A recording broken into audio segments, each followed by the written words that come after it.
you happen to have any spare change?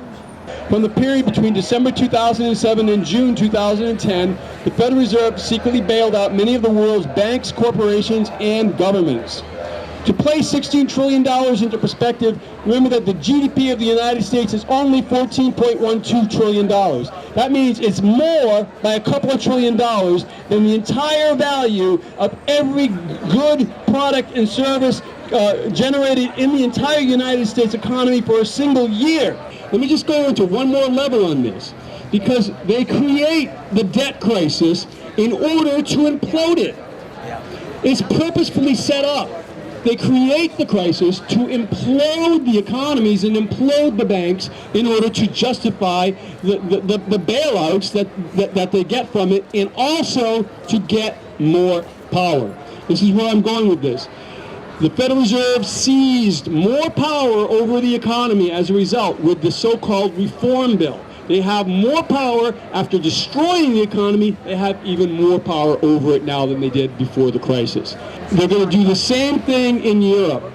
With the international, first ever international bailout of an entire continent, the bankers are going to engineer the creation, or at least move towards the creation of a world central bank, a world monetary authority, and in other words, they're going to elevate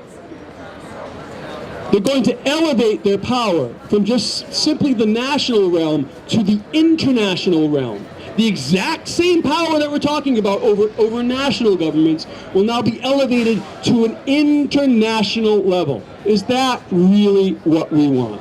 That's fascism! Worldwide fascism. Global fascism. That's what they did in Iceland. Now, unfortunately, they got sold out. They had their own kind of like little people's government going there, and then I found out recently that somehow or another the people that they weren't watchful enough, and the banks came back in, and they devalued all that debt, you know, and then once they sold the debt to what's called vulture investors come in and buy on pennies of the dollar when something's been devalued, and then the vulture investors bought control over the government somehow. I don't know how they did it, and then they boosted the value of that debt back up to its book value again, all the way back up.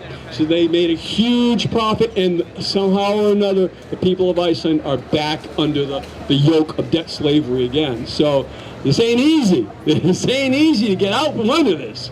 But at least one thing I would say, knowing the problem is halfway to solving it, right? Yeah. Okay? I'm not against corporations. Mm-hmm. Corporations just need to be clearly defined as to what they can do and what they can't do. Okay. Yeah, no. He's right. He's right. You know, I mean, you know, we need. I look at it this way. I mean, corporations on their own. Just on their own, corporations are large-scale businesses, and that's kind of necessary. For a large economy, you've got to have large-scale businesses. Government, on its own, is a public institution. The marriage, the nexus between corporations and government, that's corporatist fascism. That's the problem. We have to get the corporations and the government completely separate and away from each other and end the nexus, end corporatism. That's in my opinion.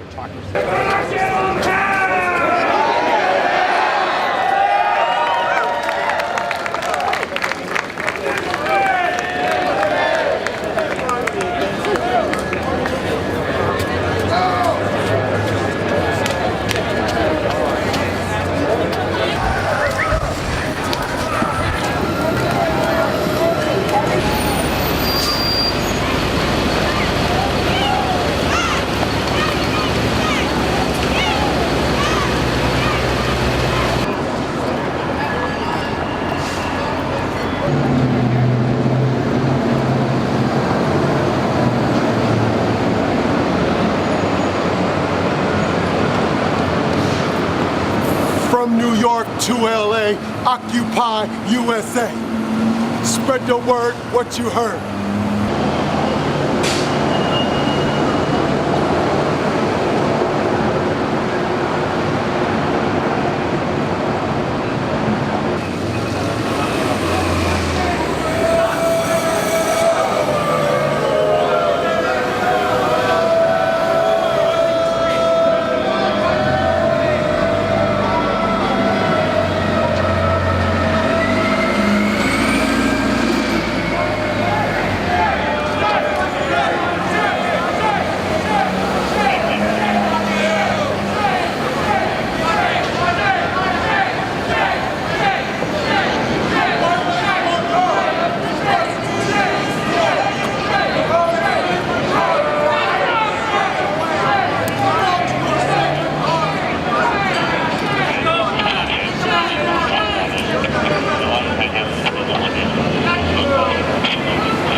something, why do you gotta report it? You can't have a job without a bank account. You can't get cable TV. You can't get a gym membership. The bank is what is your master.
And they do everything in secrecy.